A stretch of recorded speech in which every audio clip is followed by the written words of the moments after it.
कीर्तनाची सेवा या ठिकाणी माझ्या परम भाग्याने माझ्याकडे आलेली आहे। या कीर्तन सेवेकरिता सर्व या सप्ताह कमिटीतील सर्व कमिटी मंडळ असेल, सप्ताह कमिटी मंडळ असेल, सर्व नवतरुण मंडळी असतील, सर्वांच्या वतीने या ठिकाणी मी सेवा करण्याकरता उपलब्ध आहे। या कीर्तनाच्या साठी करता महाराष्ट्रातील एक कोहिनूर, एक हिरा या ठिकाणी उपस्थित आहे। त्यामध्ये गायनाची साथ आपल्याला ज्यांची मिळते आहे ते श्री हरिभक्त परायण परमपूजनीय परमादरणीय आमचे महेशजी महाराज, तेही या ठिकाणी उपस्थित आहेत। त्यांच्याही चरणावरती दंडवत। अतिशय गोड त्यांचं गाणं आहे, तसाच गोड स्वभाव आहे आणि जसा स्वभाव असतो तसंच गाणं किंवा कला बाहेर निघत असते। आदरणीय महेश महाराज या ठिकाणी उपस्थित आहेत, त्यांच्याही चरणावरती दंडवत। त्याचप्रमाणे श्री हरिभक्त परायण परमपूजनीय परमादरणीय आमचे उद्धव महाराज, उद्धव बापू, तेही या ठिकाणी उपस्थित आहेत, महाराजांच्याही चरणावरती दंडवत। त्याचप्रमाणे मी ज्यांच्या बरोबर आलो ते श्री हरिभक्त परायण ज्यांचे आपण सुरुवातीला चाल ऐकले ते आमचे बाबासाहेब भाऊ गायकवाड आणि त्याचप्रमाणे आमचे श्री हरिभक्त परायण महादेव भाऊ नाटकर या दोघांच्याही चरणावरती दंडवत। त्याचप्रमाणे या ठिकाणी मृदंगावरती साथ करण्याकरता आमच्या बाबांच्या संस्थेतली सर्व विद्यार्थी मंडळी आणि श्री हरिभक्त परायण आमचे शंकर महाराज तेही या ठिकाणी। आता शंकर महेश हनुमान पुन्हा जोडीला म्हणलं काय पाहिजे, शंकर महाराज तेही या ठिकाणी उपस्थित आहेत, त्यांच्याही चरणावरती दंडवत। इकडे मृदंगाचार्य महाराज आहेत, संस्थेतलेच आहेत ना लखन, आता मग काय पाहिजे काम, लखन महाराज आहेत। मूर्ती लहान आहे पण अतिशय गोड वाजवतो महाराज, त्याच्याकरता टाळ्या वाजवायला। आजचे विद्यार्थी घडलेमध्ये तर म्हणजे पालकांना तर आनंद असतोच असतो, पण त्यात गुरुला त्याच्यापेक्षा जास्त आनंद असतो शिष्याने वाजवल्याच्या नंतर गुरुला, कारण पुत्राच्या विजय पिता सुखावत जाय अशा संतप्रमाणे अतिशय गोड मृदंग वाजवतोय।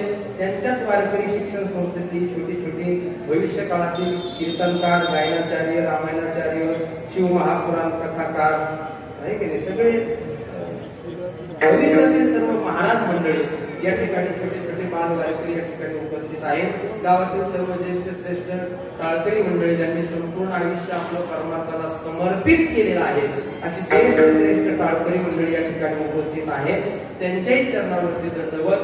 आमचे विनेकरी बाबा आहेत, त्यांच्याही चरणावरती दंडवत। हार्मोनियमवरती साथ करण्याकरता बाबा आहेत आदरणीय आमचे श्री हरिभक्त परायण कोंडीराम बाबा, तेही या ठिकाणी उपस्थित आहेत, त्यांच्याही चरणावरती दंडवत। त्यांचंही मार्गदर्शन, त्यांच्याही नियोजनामध्ये अशा पद्धतीने कार्यक्रम चालू आहे आणि अतिशय गोड असं आयोजन नियोजन आहे। किती पाऊस आला तरी आपल्याला व्यत्यय होणार नाही, अशा स्वरूपाचा अतिशय छान कार्यक्रमाचं आयोजन नियोजन आहे। आणि या कार्यक्रमाला शोभेल अशी माईक सिस्टम आमचे प्रशांत मंडप देवगाव रंगारी यांची गोड अशी साऊंड सिस्टम आहे, त्यांच्याही चरणावरती दंडवत। त्यांच्याकरता सुद्धा एकदा टाळ्या वाजवा सगळे, कारण अशा हॉलमध्ये सिस्टीम लावणं म्हणजे सोपी गोष्ट नसते बरं, खरं सांगतो। गोंधळ होतो सगळा, गोंगाट होतो आणि अशा गोंगाटामध्ये सुद्धा व्यवस्थित सगळ्यांना आवाज येईल अशी सिस्टम त्यांनी लावण्याचं काम केलं, म्हणून त्यांच्याकरता काय पण आवाज द्या आणखी थोडा बरं होईल।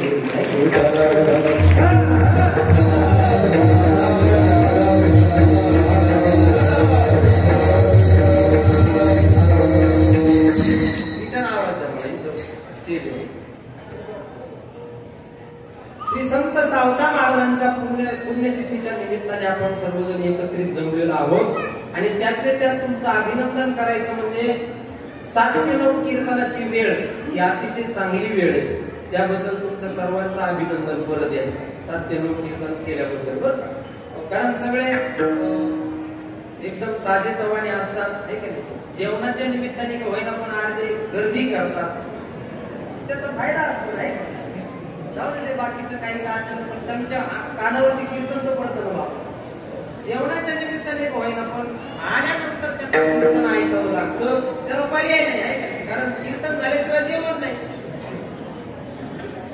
त्यामुळे गर्दी कार्यक्रमाची भव्यता अतिशय छान आहे. त्याच्यामुळे 7 ते 9 हा वेळ अतिशय छान आहे. म्हणून तुमचं सर्वांचं अभिनंदन परत एकदा करतो आणि आपल्या अभंगाच्या पदार्थाचं चिंतन करण्याकरता प्रवृत्त होतो. विठाला अभंग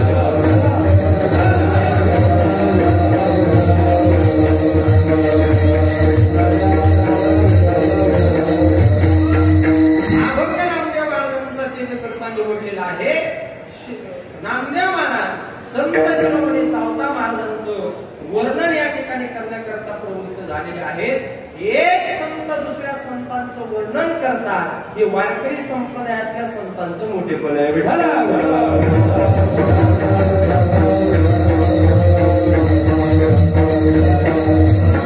दुनियाने वर्णन करत नाही, माणसं वर्णन करतील याच्यात नवल नाही, देव वर्णन करेल याच्यात नवल नाही.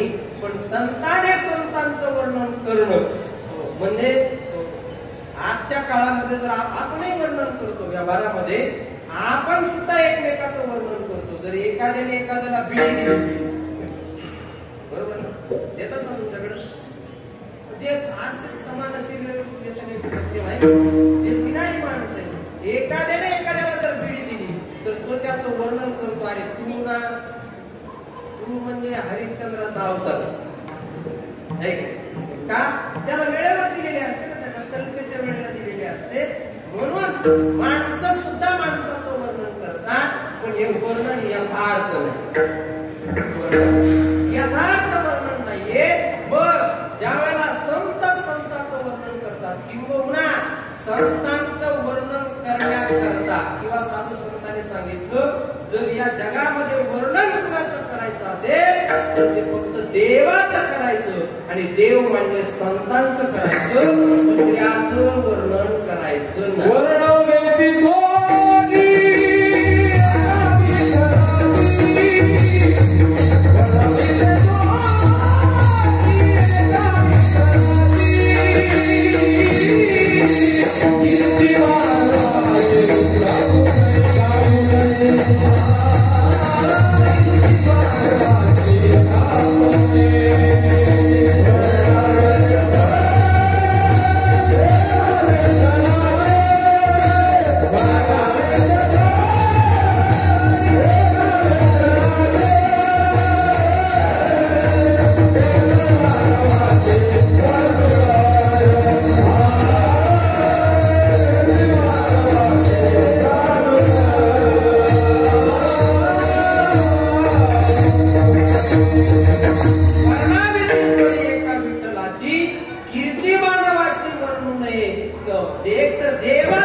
ज्याचं वर्णन करायचंय ते वर्णन करण्याकरता सुद्धा विशेष प्रकारची योग्यता लागते.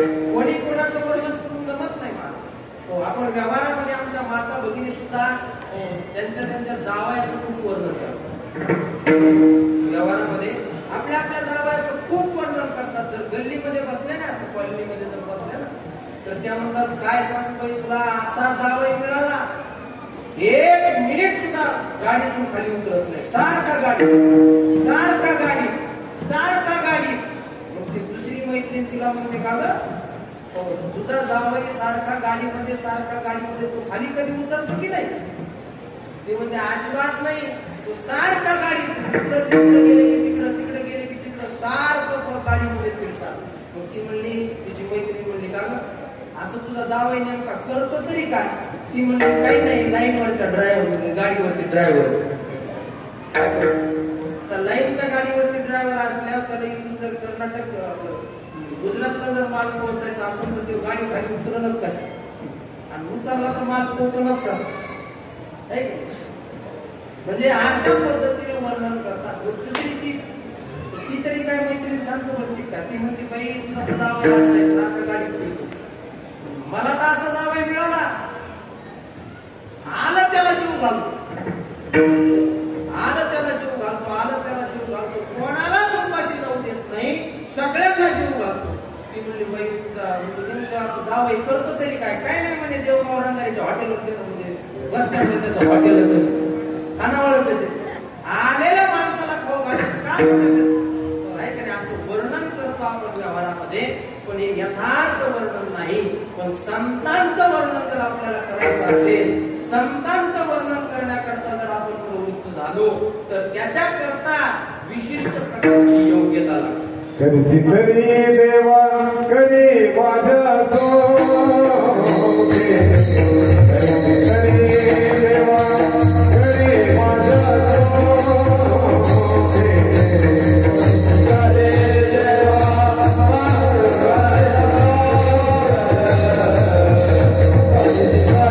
देवा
संतांचं वर्णन करण्याकरता किंवा संत म्हणतात की आम्ही कोणालाही संत म्हणायला तयार, आम्ही कोणालाही संत म्हणणार नाही.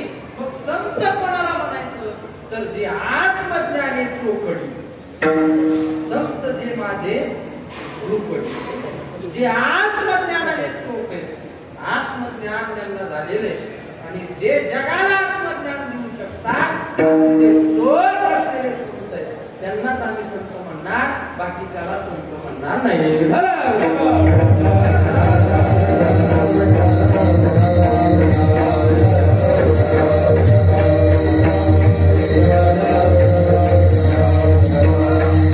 वर्णन तुम्ही आम्ही सर्वसामान्य माणसं करू शकत नाही. वर्णन करण्याकरता त्याच योग्यतेचा माणूस लागतो, त्याच योग्यतेचा माणूस लागतो. आपण माणसाचं वर्णन करू शकतो, पण आपण संतांचं वर्णन करू शकत नाही. संतांचं वर्णन करण्याकरता विशिष्ट प्रकारची योग्यता लागते.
त्याला ते वर्णन करण्याकरता जमणार नाही. का जमणार नाही? श्री संत शिरोमणी सावता महाराजांचं जर वर्णन करायचं असेल तर त्याला सावता महाराजच व्हावं लागेल, दुसऱ्याला ते जमणार, दुसऱ्याला ते जमणार. म्हणजे संतांचं वर्णन जर करायचं असेल तर त्याला संतच व्हावं लागतं. दुर्लभ या गती आणि काशी याच्यामध्ये तुम्ही आम्ही सुद्धा नाही आणि साक्षात जगाचा मालक पांडुरंग परमात्मा सुद्धा जर संतांचं वर्णन करण्याकरता प्रवृत्त झाला ना तर त्याला सुद्धा संतांचं वर्णन करता येत नाही. दुर्लभ या गती आणि काशी म्हणजे कोणाची? आपल्याला पण ते लागू पडतं आणि देवाला पण लागू पडतं. कारण देव संतांचं, मगाशी मी बोलून गेलो, देव संतांचं वर्णन करण्या करण्याकरता प्रवृत्त झाला. कसे संत? आत्मज्ञाने चोखळे. संत कसे? आत्मज्ञानाने चोखळे. त्यांना ज्ञान झालेले, परोक्ष अपरोक्ष ज्ञान झालेले परमात्म्याचं असे ज्ञानाने चोखळे. या जगातलं संपूर्ण अज्ञान घालवण्याची ताकद त्यांच्यामध्ये, ठीक आहे. त्यांच्या चरणाच्या रजत कणामध्ये सुद्धा अशी ताकद आहे की या जगामधलं सगळा अज्ञान अंधकार दूर करण्याची ताकद त्यांच्या चरणाच्या रजत कणामध्ये आहे.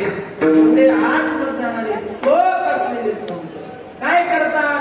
आपण कोण आहोत याची आपल्याला ओळख करून संत काय करतात? आपण कोण आहोत याची आपल्याला ओळख करून देतात. असे असलेल्या या जगतामधले संत त्यांचं वर्णन करण्याकरता भगवान परमात्मा जगाचा मालक वर्णन करण्याकरता प्रवृत्त. पण तो पुन्हा पुढे काय म्हटलं माहिती का? भगवान भूवी ज्ञान करायची आत्मज्ञाने चोखडी. संत हे आत्मज्ञानाने चोखडी. पण संत जे माझे रूप आत्मज्ञानाने चोखडी झालं संतांचं वर्णन. पण ते माझे रूपडी म्हणून स्वतःच वर्णन करून बसला. ही जर देवाची गत आहे तर तुमचं आमचं काय?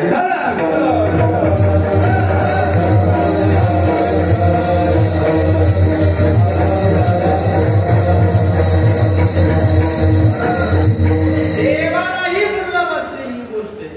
वर्णन करणं ही देवालाही दुर्लभ असलेली गोष्ट आहे. म्हणून वर्णन करण्याकरता त्याची योग्यता असावी लागते. आणि ते वर्णन करणारे नामदेव महाराज. मग त्या नामदेव महाराजांचा नेमका अधिकार काय?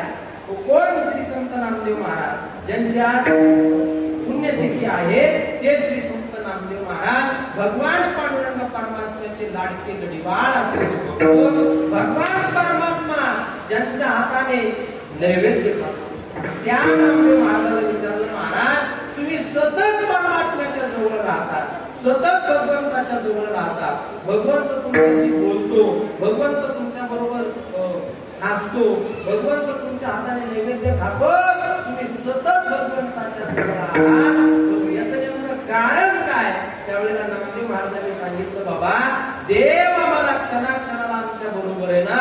हो, याचं कारण म्हणजे असं एका जन्मामध्ये नाही घडलंय, जन्म जन्मांतराचं पुण्य आमचं उदयाला आलंय आणि पांडुरंग परमात्मा आमच्या सेवेत जन्मोजन्मी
अनेक जन्माचे सुकृत पदारे, अनेक जन्माचे सुकृत पदारे,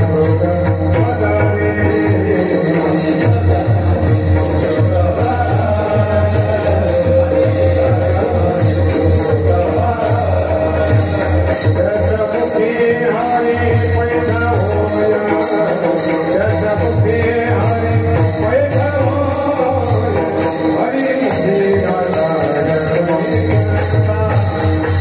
मुखे गाला पले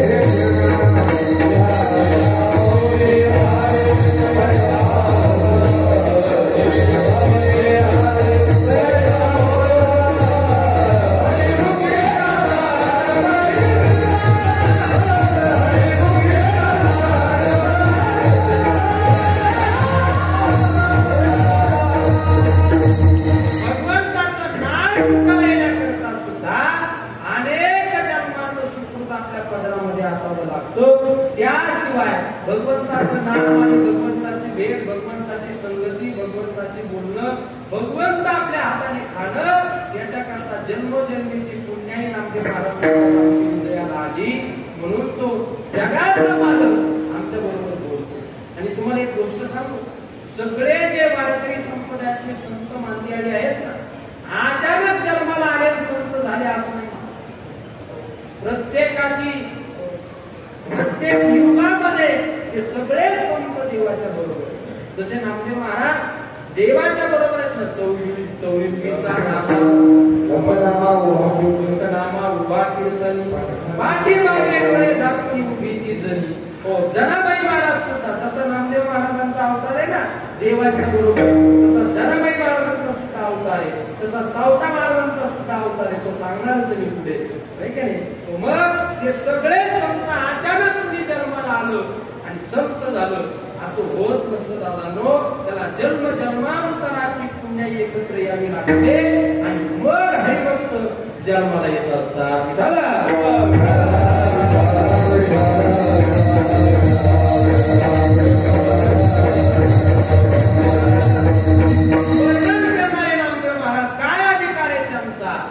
त्यांची पुण्यतिथी म्हणून सांगतो, त्याचं काही सांगण्याचं कारण नाही. पण तरी सुद्धा काय अधिकार आहे त्यांचा?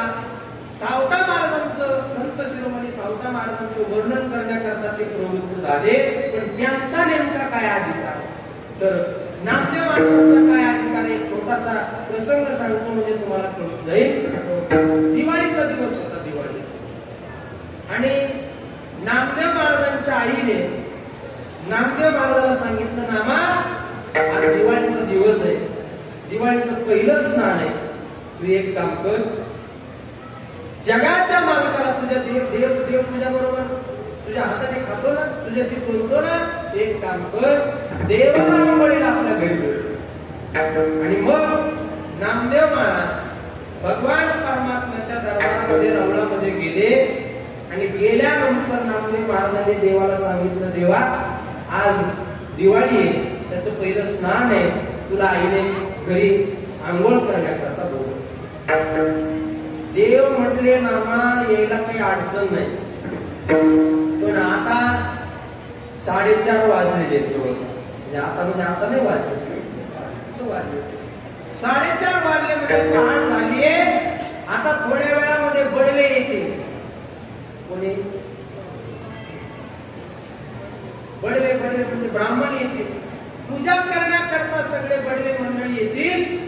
आणि ते आल्यानंतर जर मी विटेवरती उभा नाही असं तर त्यांना कळलं, त्यांना जर दिसलं तर गोंधळ होईल, गोंधळ माजेल आणि त्याचा त्रास तुला होईल. कारण सगळ्या पद्धत तुला माहितीये की नामदेव महाराजांच्या बरोबर देव बोलतो, नामदेव महाराजांच्या हाताने नैवेद्य खातो. आणि मग तुझं एकट्याच घर आहे पंढरपुरामध्ये, तुला त्रास होईल, गोंधळ होईल सगळा. मी जर विटेवरती नसलो तर त्याचा त्रास तुला होईल. आणि मग त्याच्यानंतर काकड्यावाली येते, भजन करणारी काकड्यावाली मंडळी येते 4-5 वाजता. आता कितीला येणार काही वेळ नाही त्याचा, पण 5 वाजता, कारण वेळ नाही म्हणजे आम्ही कीर्तन करून केलं 3 वाजता घरी जायला, सकाळी उठायला मग आलो नाही काय काय. त्याच्यामुळे काकडा कधी होतो आपल्याला काही मिळालं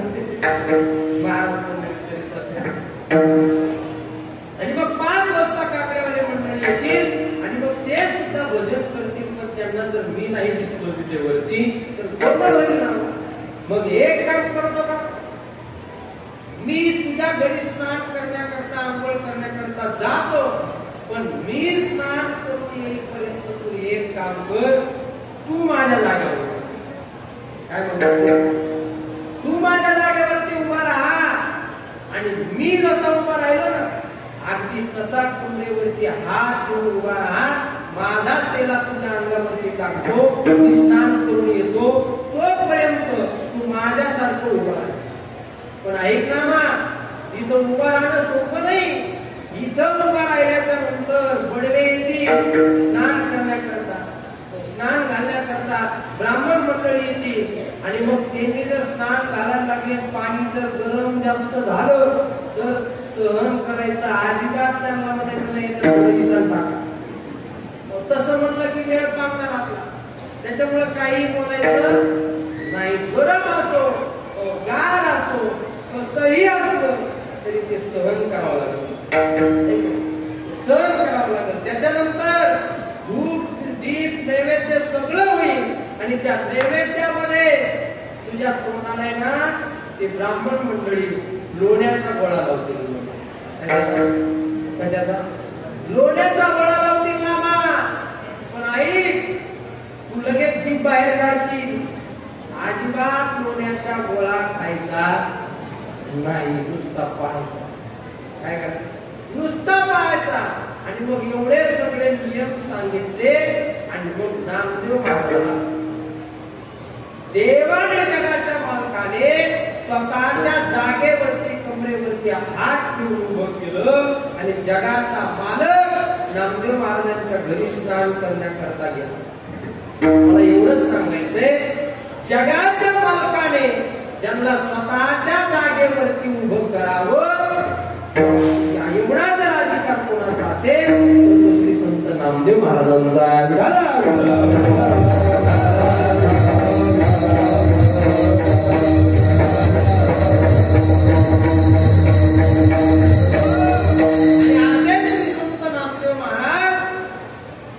संत शिरोमणी सावता महाराजांचं वर्णन करण्याकरता प्रवृत्त झाले.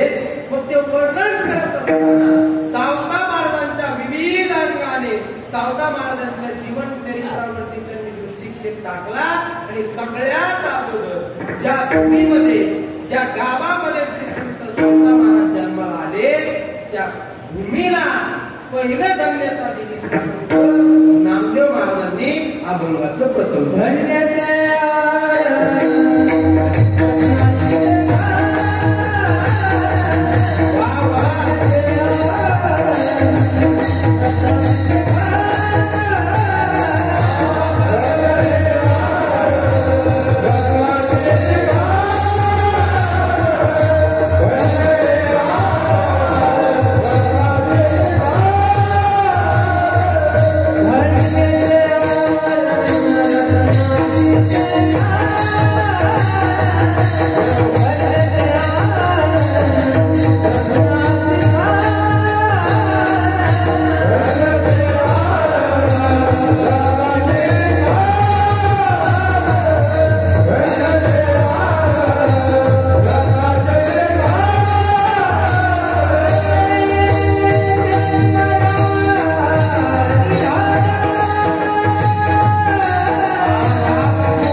पूर्वीच्या काळामध्ये अनेक जणांचं आपल्या महाराष्ट्रावरती अतिक्रमण झाले.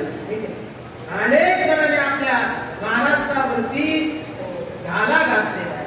मुघलाच्या काळामध्ये सगळ्या त्या मुघल लोकांनी मंदिरं उद्ध्वस्त केले, मठ उद्ध्वस्त केले आणि आपल्या हिंदू समाजाच्या लोकांना त्या काळामध्ये त्रास दिला, महिलांवरती अत्याचार केले आणि अशा काळामध्ये ते आक्रमण व्हायला लागले. म्हणून त्या औक्षे गावावरून वैदुमाळी त्याच्या अनेक लोक मजल दर मजल करत या अरण्यामध्ये आले. इथं आरणगाव नव्हतं, अरण्यामध्ये आले का तर जिथं पाण्याची व्यवस्था आहे अशा ठिकाणी येऊन त्या अरण्यामध्ये थांबले. का तर जे आक्रमण होत आहे त्यांच्यापासून वाचण्याकरता म्हणून एका अरण्यामध्ये येऊन थांबले. आणि तिथं एक घर आलं, दुसरं घर आलं, तिसरं घर आलं, अनेक लोक आले. म्हणून तिथं गाव तयार झालं आणि त्या अरण्यामध्ये जिथे थांबले होते त्या अरण्यालाच नाव पडलं आरण. गाव तयार झालं. म्हणून श्री संत सावता महाराजांचा तो वंश आहे, तो वंश वैदुमाळी त्यांच्या आजोबा आणि त्या वैदुमाळ्यांना दोन पुत्र झाले. एकाचं नाव परसोजी आणि एकाचं नाव गंगू.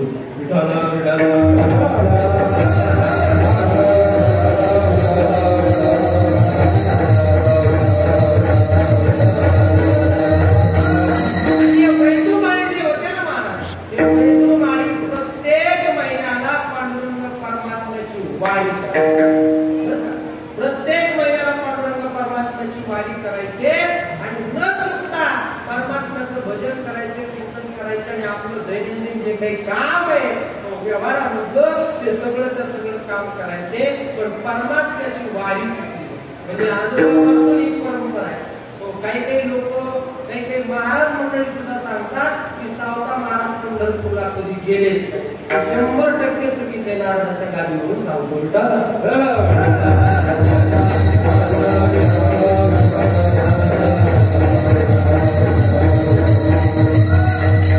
सावता महाराजांचे आजोबा वैदुमाळी त्यांना दोन पुत्र झाले आणि एकाचं नाव परसोजी आणि एकाचं नाव गंगू. आणि मग प्रत्येक महिन्याला वारीला जायचे, वारीचे नियम पाळायचे, चंद्रभागे स्नान, विधी, हरिकथा ते नियम पाळायचे. कारण ते महिन्याचे वारकरी होते. आपणही पंढरपूरला जातो, आपण किती नियम पाळतो खरं सांगतो. आपण आपले नियम असे पंढरपूरला गेलं आणि नुसता कळसाचं दर्शन घेतलं लगेच अशी आपली वारी. पण संत आहेत ना वारीचे नियम पाळतात. चंद्रभागे स्नान, हरिकथा या न्यायाप्रमाणे त्यांनी वारी करायची आणि परत आरंगावी येऊन आपलं जे शेतीचं कर्म आहे ते कर्म करत राहायचं. आणि मग एक वेळेला परसोजी आहे त्या परसोजीला बरोबर घेऊन वैदुमाळी वारी. आणि वारीला गेल्याच्या नंतर त्यांनी सगळं वारीचे नियम वगैरे सगळे परसोजीला सांगितले. कशी वारी करायची, चंद्रभागेचं स्नान करायचं, कुठे कीर्तन करायचं, कुठं प्रदक्षिणा करायची, कुठं दर्शन घ्यायचं, काय सगळं वारीचे नियम वैदुमाळ्यांनी परसोजीला सांगितले. आणि सांगितल्याच्या नंतर त्याला एक विनंती केली की बघ काही झालं तरी चालेल, पण माझ्या पांडुरंग परमात्म्याची वारी चुकणार. ही जी परंपरा आहे ना, ही परंपरा आता तुला सांभाळायची आहे, तेवढं लक्षात राहू. आणि परसोजी आणि वैदुमाळी घरी आले आणि जे डोंगरोजी आहेत ना, त्या डोंगरोजीचा जास्त इतिहास नाही. तसं तर सावता महाराजांचं जास्त चरित्र प्रचलित नाहीये, कारण अनेक संतांचं चरित्र आहे ना कालाच्या ओघामध्ये ना लोक पावलं. अनेक संतांचं चरित्र लोक पावलेलं आहे. कारण श्री संत सावता महाराजांचे मला वाटतं 36-37 अभंग सध्या त्याच्यापेक्षा जास्त काही अभंग मला तरी वाटत नाही म्हणत आहे. असतील तर चांगलीच गोष्ट, पण नाही 36-37 अभंगाच्या पुढे सावता महाराजांचे अभंग आपल्याला पाहायला मिळत नाही. म्हणजे श्री संत सावता महाराजांच्या आणखी वडील म्हणजे परसोबा आणि त्या परसोजीचे बंधू म्हणजे डोंगरोजी. हे डोंगरोजी तीर्थयात्रा करण्याकरता म्हणून निघून गेले, ते परत आलेच नाही असं त्याचं इतिहास. तर डोंगरोजी म्हणजे परसोजींचे बंधू ते यात्रा करण्याकरता गेले, ते परत आलेच नाही. मग परसोजीवरती सगळी जिम्मेदारी आली. यथाकाल परसोजींचं सुद्धा लग्न झालं. तिथं त्या आनंदच्या शेजारी भेदी म्हणून गाव, आणि भेंडी म्हणतो ना आपण, ते भेंडी म्हणून गाव आहे. त्या भेंडी गावातल्या मुलीच्या सोबत परसदेवचं लग्न झालं आणि परसदेवचं लग्न झाल्याच्या नंतर यथा काल जसं वारी करायचे ना, वडिलांची परंपरा आहे, माझ्या वडिलाची विराशिका देवा तुझी सेवा पांडुरंगा तुला सांभाळल्या. परमात्म्याची सेवा वडिलांकडून आपल्याकडे आली, पण वारी खंडित होऊ द्यायची नाही. पण परसोजी आपल्या पत्नीसह वारी झाली. आणि मग वारीला गेल्याच्या नंतर आता प्रत्येकाच्या घरामध्ये लग्न झाल्यानंतर वर्ष 2 वर्ष 3 वर्ष झाल्यानंतर माणसाला काही वाटत नाही त्याचं, पण आमच्या माता भगिनीला काही जमत नाही. वर्ष 2 वर्ष झाले आहे का नाही विचारतात. आणि मग 2-4 वर्षानंतर परसोजी आली त्यांच्या पत्नी. त्या पत्नीचं नाव आहे नांगीताई. पत्नीचं नाव काय? नांगीताई. आणि त्या परसोजी आणि नांगीताई दोघेही वारीला गेले आणि त्यांनी फक्त इच्छा प्रकट केली की देवा पांडुरंगा, फक्त आमची एवढीच इच्छा आहे की आम्हाला तुमची वारी बंद पडली नाही पाहिजे, तुमची वारी बंद पडू नये याच्याकरता आम्हाला हरिभक्त असणारा एक सुपुत्र, तुमची वारी बंद पडू नये याच्याकरता आमच्या घरात आला पाहिजे अशी आमची इच्छा आहे. आणि मग यथाकाल नांगीताईच्या गर्भामध्ये श्री संत सावता महाराज आले. आणि मला वाटतं 1250 इसवी सन 1250 या साली श्री संत सावता महाराजांचा या मृत्यू लोकामध्ये अवतार झाला, जन्म झाला. श्री संत सावता महाराज की जय.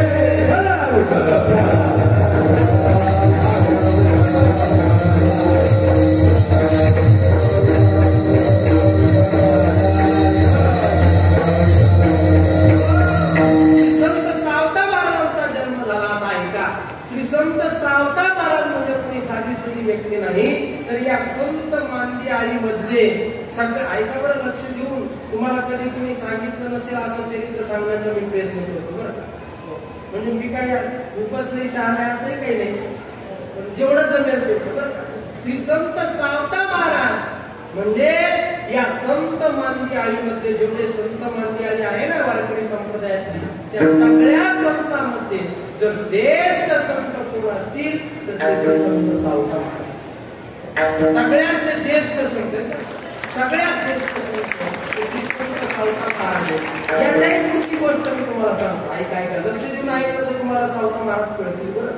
हो, श्री संत सावता महाराज म्हणजे या वारकरी संप्रदायामध्ये या महाराष्ट्रामध्ये कीर्तन परंपरेमध्ये नारदाधिकाच्या नंतर, शांडिल्याच्या नंतर या जगाच्या पाठीवरती जर पहिलं कीर्तन कोणी केलं असेल तर ते श्री संत सावता महाराजांनी पहिलं कीर्तन श्री संत सावता महाराजांनी केलं. त्याच्यानंतर या जगाच्या पाठीवरती पहिलं मराठी अभंगाचं व्रत या जगामध्ये जर कोणी घेतलं असेल तर ते श्री संत सावता महाराजांनी. श्री संत सावता म्हणजे नारदाधिकाच्या नंतर, शांडिल्याच्या नंतर पहिली कीर्तन परंपरा जर या पृथ्वी लोकांमध्ये जर कोणी चालू केली असेल तर ते श्री संत सावता महाराजांनी. म्हणजे या जगातले नारदाधिकाच्या नंतरचे पहिले कीर्तनकार म्हणजे श्री संत सावता महाराज. सावता महाराज कीर्तन करायचे म्हणून तर त्यांनी एका अभंगामध्ये सांगितलं बघा. सावता महाराज म्हणतात आमच्याकडे असं बळ आहे, असं बळ आहे, त्या नामस्मरणाच्या बळावरती आम्ही कळी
करता त्या श्री संत सावता महाराज कीर्तन करत आणि या जगातले नारदाधिकाच्या नंतरचे पहिले कीर्तनकार आहेत म्हणून त्यांनी देवाला कीर्तनामध्ये आणण्याची प्रार्थना केली. नुसती केली नाही, कीर्तनामध्ये आणलं सुद्धा आणि आणून सावता महाराज म्हणतात आम्ही त्याच्या रंगामध्ये नाचू आणि त्याला आमच्या रंगामध्ये नाचायला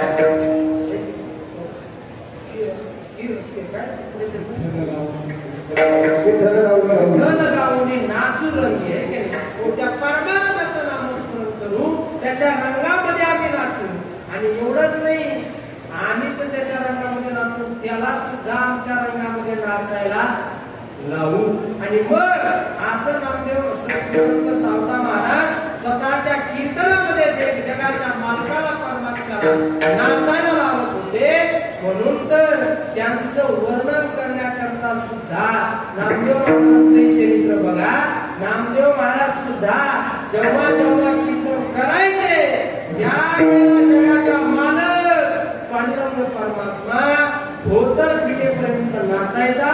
हा वारकरी संप्रदायाचा इतिहास. नामदेव कीर्तन करी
त्यांचा आदर्श घेऊन श्री संत नामदेव महाराज, कारण नामदेव महाराजांना सावता महाराज 25 वर्षांनी वडील, किती वर्षांनी? 25 वर्षांनी नामदेव महाराजांना वडील होते. त्याच्यामुळे सावता महाराजांनी अगोदर कीर्तनात देव आणला आणि त्यांचा आदर्श घेऊन, त्यांचा परमार्थाचा आदर्श घेऊन नामदेव महाराजांनी सुद्धा देव कीर्तनामध्ये नाचवला. आणि नामदेव महाराजांनी सावता महाराजांचा घेतलेला आदर्श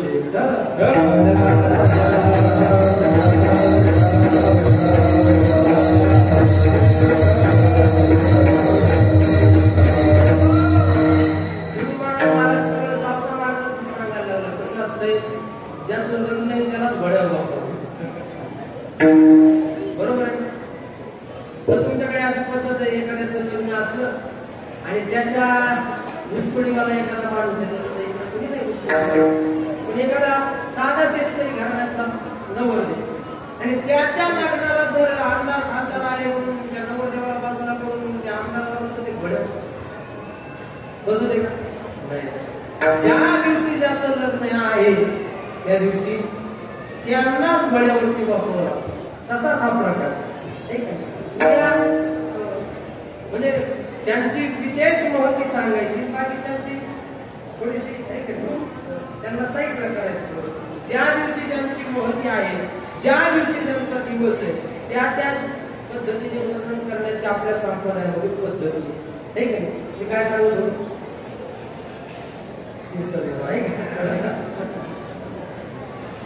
विडाला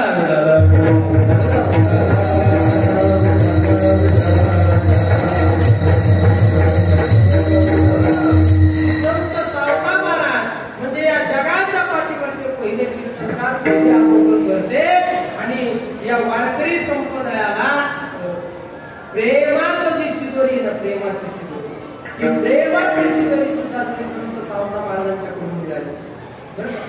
श्री संत सावता महाराज त्याच्या अगोदरच्या जन्मामध्ये म्हणजे कृष्ण अवतारामध्ये श्री संत सावता महाराज पेंड्याच्या रूपामध्ये म्हणजे सावता महाराज पूर्वीचा अवतार कृष्ण अवतारामधला पूर्वीचा अवतार जर कोणता असेल तर तो पेंड्याचा.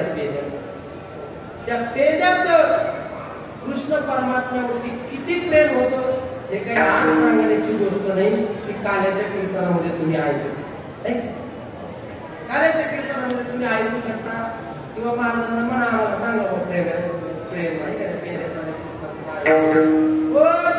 किती प्रेम होतं सांगतो. एकच वाक्यामध्ये सांगतो. पूर्वजन्मामध्ये जे पेंड्या होते ना पेंड्या सांगता किती प्रेम होतं भगवान कृष्ण परमात्म्यावरती. तर ऐका आपल्या ताटातलं कुणी देत नाही हो बरोबर ना. आपल्या घरातलं देत नाही आपल्या देत नाही. पण पेंड्याचं एवढं प्रेम होतं महाराज. पेंड्याने सगळ्यांना माहिती आहे प्रसंग पण तरी पण उल्लेख करून जातो. पेंड्याच्या घरी एक दिवस पेंड्याच्या आईने कढी बनवली. कढी चांगली मस्त पैकी अशी घरच्या कशाची असते कढी दह्याची असते का बरं झालं मला सांगितलं. दह्याची मस्त पैकी कढी बनवली महाराज. त्याला जिऱ्याची आणखी काय काय असतं लसणाची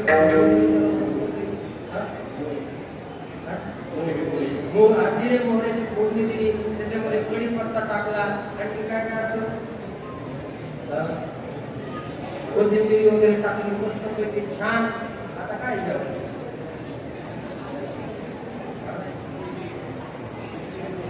बटाट्याची भाजी उकवणारा सांगतो मस्त पैकी कढी केली महाराज पेंड्याच्या आईने. आणि ऐका ज्या वेळेला पेंड्या खायला बसला ना ती कढी त्यावेळेला सगळ्यात अगोदर त्याला त्याच्या मित्राची आठवण देवाची आठवण आणि रे एवढी सुंदर कढी झाली आणि एवढी सुंदर झालेली कढी जर माझ्या कृष्णाला खायला दिली त्याला किती आनंद होईल किती आनंद होईल त्याला. आणि मग ती पेंड्याची आई होती ना ती थोडीशी कडक होती. कडक म्हणजे घरातलं बाहेर कधी कोणाला निवडून यायचं इथंच खायचं कोणाला द्यायचं नाही तुम्ही एकट्यानेच खायचं असं ती सांगणारी आई होती बरं का पेंड्याची.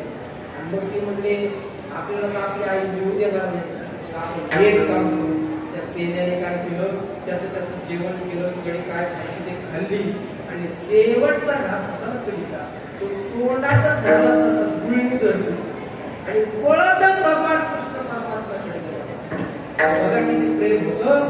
आणि ऐका त्या पेंड्याने ती कढी कृष्ण परमात्म्याच्या मुखामध्ये तोंडामध्ये टाकली आणि कृष्ण परमात्म्याने सुद्धा प्रेमाने ती कढी खाल्ली. कढी प्याला कृष्ण परमात्मा. एवढं प्रेम होतं त्या पेंड्याचं कृष्ण परमात्मा. गवळ्याची टाक पिले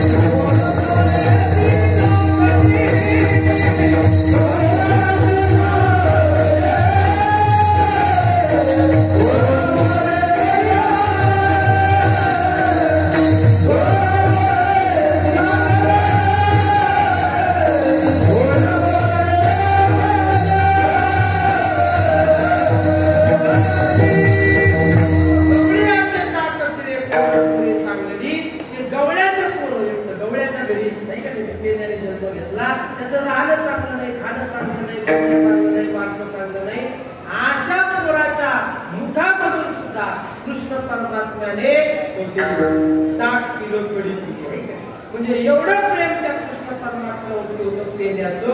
एवढं समर्पण होतं आपल्या मित्राकरता परमात्म्याकरता. तर मला सांगा आपलं एखाद्यावरती किती प्रेम असू आपलं एखाद्यावरती कितीही प्रेम असू द्या आपल्या ताटातलं खाईच तो एखाद्या आपल्या तोंडातलं खाईल का बोला खाईल का तोंडातलं खाणार नाही. पण पेंड्याच्या तोंडातलं साक्षात माझ्या जगाचा मालक म्हणजे अर्थात कृष्ण खातो.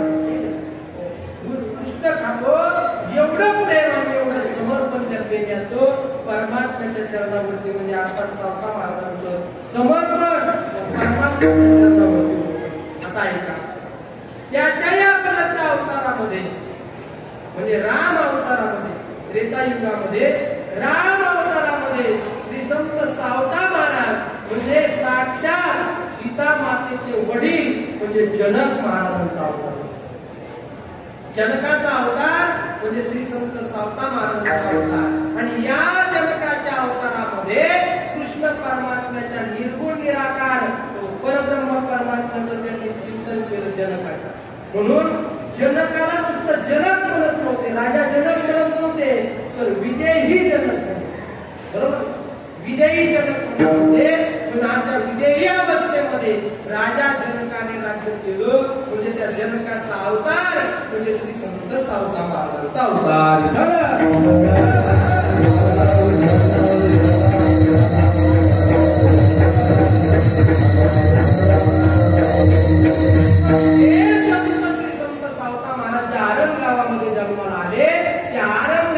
धन्यता देतात नामदेव महाराज. धन्यते रत्नाची का धन्यता दिली तर ती रत्नाची खान. आरणगाव मध्ये साधं सुद्धा गाव नाही तर काय त्याच्यामध्ये विशेषता, काय धन्यता देण्यासारखं, तर त्याच्यातलं पहिलं कारण असं आहे जिथे संत राहत असतात ते गाव, तो तालुका, तो जिल्हा, तो देश पुण्यवान.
संत त्या ठिकाणी वास्तव्य करतात म्हणून धन्यता देतात पहिली गावाला.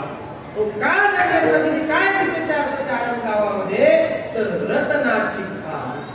त्या ठिकाणी काय रत्नाची खान, काय नेमकं रत्न दिलं त्या भूमीने तर श्री संत सावता महाराजांच्या सारखं रत्न दिलं. जन्मला निधान. निधान या शब्दाचा अर्थ असा आहे निधान म्हणजे ठेवा आणि रत्न म्हणजे या जगामध्ये जेवढे पदार्थ आहेत त्या त्या पदार्थामधली जी विशेष गोष्ट आहे, त्या पदार्थामधली जी विशेष गोष्ट आहे त्याला आपण रत्न म्हणतो. बरोबर, रत्न म्हणतो. बघा रत्न म्हणजे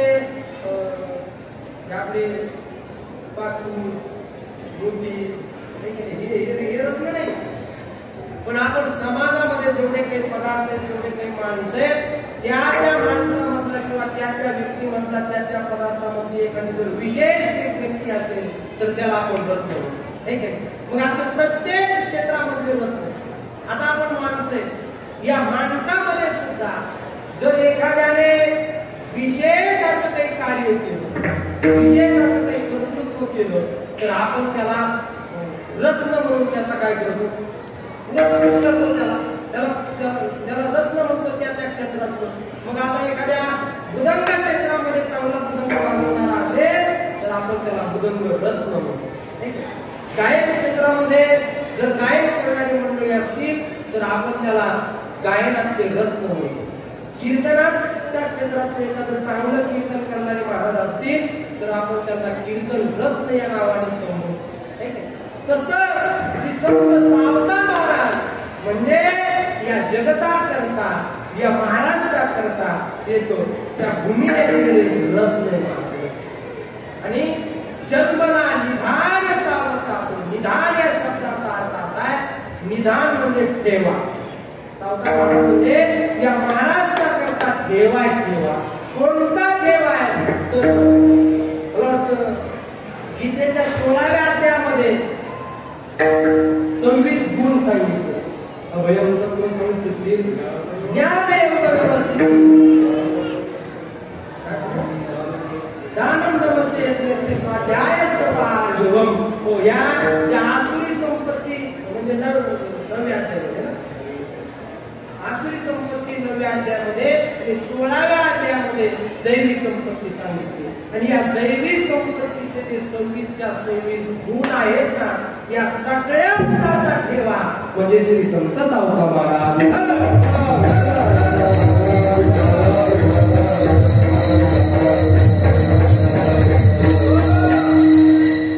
असे आता 26 गुणामधलं एक एक गुण जर सांगायचं ठरला बरं का, एक एक जर गुण सांगायचं ठरला 26 म्हणजे कीर्तन करावं लागतं कमीत बरं. तेवढा आपल्याकडे वेळ नाही, तर तुम्ही काही तसं टेन्शन घेऊ नका. आपलं नावच हनुमान, आपल्याला शेवटी लांबवता येईल, आखडता येईल. तुम्ही काही टेन्शन घेऊ नका. मला पुरेपूर याची कल्पना आहे. तुम्ही मला महाराज तुला काय सांगायचं ते सांग, पण 9च्या आत नाही का. पण सावता महाराज हे या महाराष्ट्राचा वारकरी संप्रदाया करता निरान आहे, गुणांचा ठेवा आहे. मग आणखी काय आहे सावता महाराज, तर सावता महाराजांमध्ये असे कोणते गुण येतात ते गुण महाराज आपण लक्षात ठेवा.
अतिशय सावता सागर प्रेमाचे आगर घेतला अवतार माळी या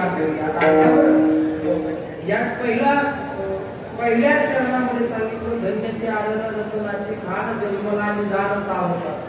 पहिल्यांदा जन्मला निदान होते आणि आता घेतला अवतार शब्द वापरला का, त्याचं कारण असे पहिला अवतार जनकाचा, दुसरा अवतार पेजाचा आणि तिसरा अवतार श्री संत सावता. घेतला अवतार माळिया घरी, माळियाच्या समाजामध्ये आता माळी समाज तो 2 पिढ्यापासूनचा म्हणजे 2 जन्मापासूनचा हा समाज आहे. म्हणजे रामचंद्र प्रभूंच्या काळामध्ये सुद्धा याचा उल्लेख आहे, कृष्ण परमात्म्याच्या काळामध्ये सुद्धा याचा उल्लेख आहे. त्या माळ्यांच्या वंशामध्ये जन्म घेतला, सावता महाराजांनी अवतार घेतला आणि त्या माळी समाजामध्ये सुद्धा 12 प्रकार आहेत. किती प्रकार आहेत? 12 प्रकार. एवढे प्रकार सांगायला की मी आलो नाही, पण 12 प्रकार आहेत त्या माळी समाजामध्ये सुद्धा. फुले माळी, जिरे माळी, हळदे माळी असे वेगवेगळे प्रकार आहेत. त्यातली जे फुलमाळी म्हणतात त्याला, पण फुले माळी आहेत त्या वंशामध्ये श्री संत सावता महाराजांनी अवतार घेतला. मग कसे सावता महाराज? सावता सागर प्रेमाची आग. ठीक आहे.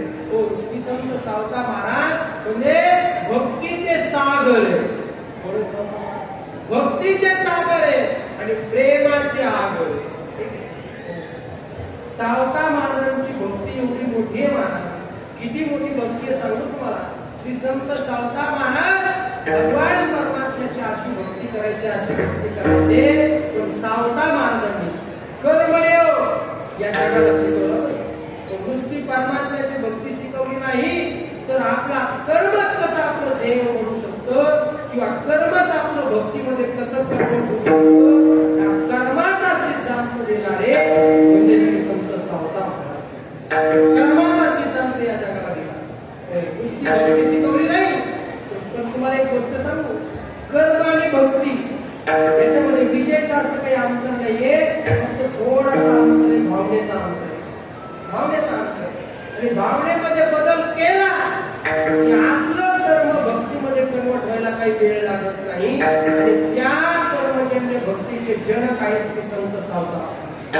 आपल्या दैनंदिन कर्मामधून, दैनंदिन कामामधून जगाची म्हणजे जगाच्या राहटीमध्ये राहून काम करून सुद्धा परमात्म्याला आपलं कसं करायचं त्याला आपल्या कर्माच्या माध्यमातून सावता महाराजांनी या महाराष्ट्राला दिली. बघा, कर्म आणि भक्ती याच्यामध्ये विशेष काही अंतर नाही. आपण जे कर्म करतो ना, दररोजचं दैनंदिन कर्म करतो, ते कर्म हे माता भगिनींना इतर जास्त त्यांची उपस्थिती आहे म्हणून त्यांना एक प्रश्न विचारतो.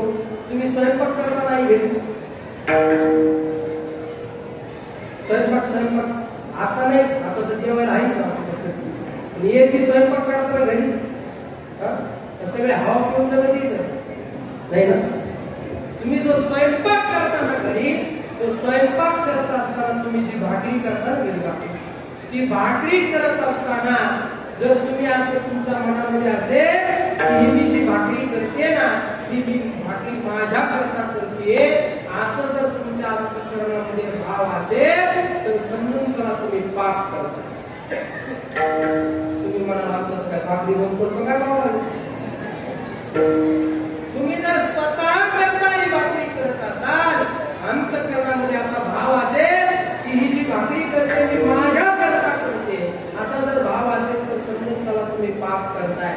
पण तीच भाकरी करत असताना जर तुमच्या अंतःकरणामध्ये असा भाव असेल की मी जी भाकरी करते ना, मी माझ्या मुलाबाळांकरता, मी माझ्या पतिराजाकरता, मी माझ्या सासू सासऱ्यांकरता, मी माझ्या परिवाराकरता ही भाकरी करते, असा जर तुमच्या मनामध्ये भाव असेल तर ती भाकरी करणं तुमचं कर्तव्यच आहे. तुम्हाला करावंच लागणार आहे ते कुटुंबाकरता, ते तुमचं कर्तव्य आहे.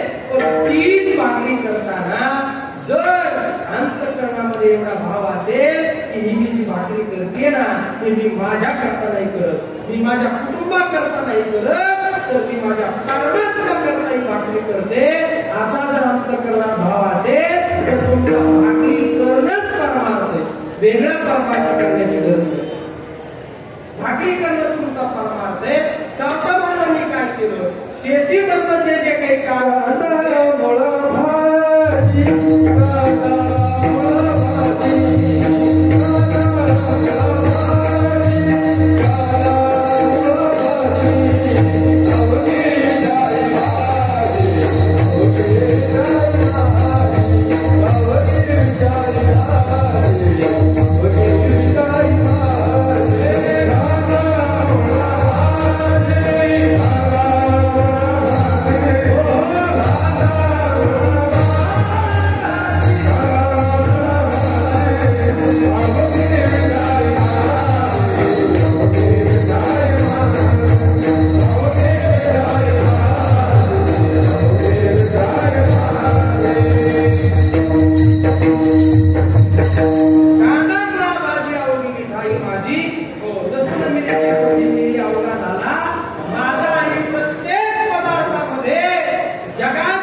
सावता महाराजांना याच्याकरता देवाने सहकार्य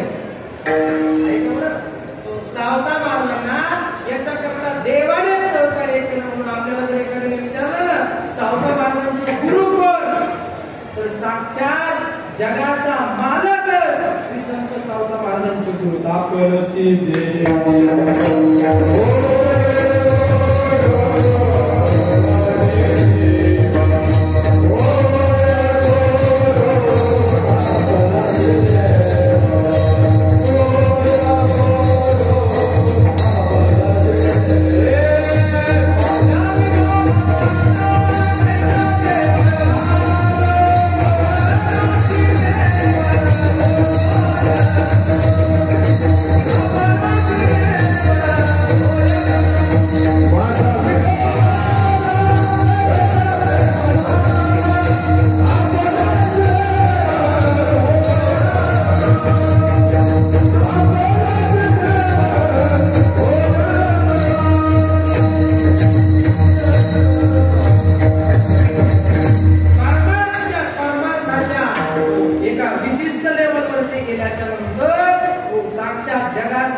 साधी क्रांती नाही आणि असं भक्तीचं सागर असणारे श्री संत सावता महाराज प्रेमाची आग आहेत आणि हे प्रेम ज्या कृष्ण परमात्म्याच्या ज्या गोपिका होत्या ना महाराज, या गोपिकांना सुद्धा जर प्रेम कोणी दिला असेल तर ते श्री संत सावता महाराजांनी दिलं वेद्याच्या स्वरूपात.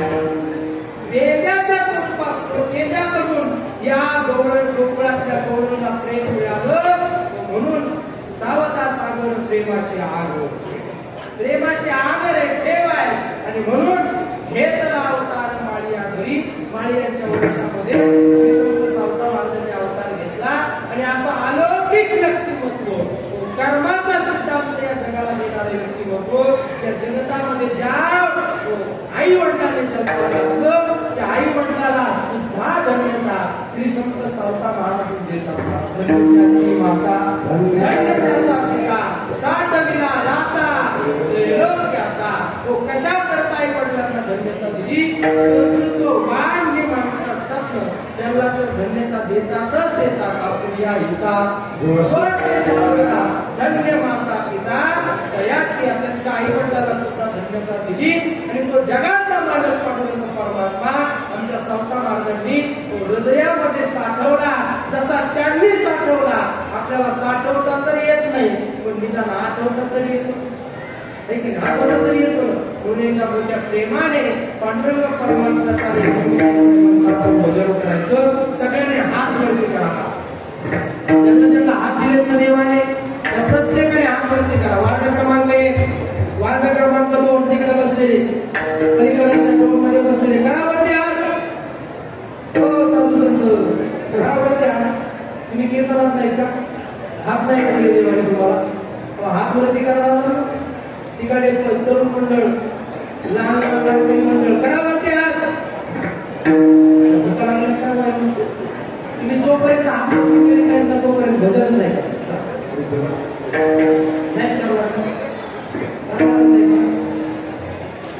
अवघड. घरावरती हात. चला. कृपाल कुमार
जगाचा मालक अंतःकरणामध्ये साठवला. म्हणून त्यांच्या आई वडिलांना धन्यता दिली. नुसती आई वडिलांना धन्यता नाही दिली, तो गावाला धन्यता नाही दिली, तर संपूर्ण माळी वंश आहे त्या सगळ्या वंशाचा आणि त्यांच्या निमित्ताने संपूर्ण महाराष्ट्राचा संपूर्ण जगाचा उद्धार करण्याचं काम संत सावता महाराजांनी केलं. त्यांचा जो जन्म आहे तो सफल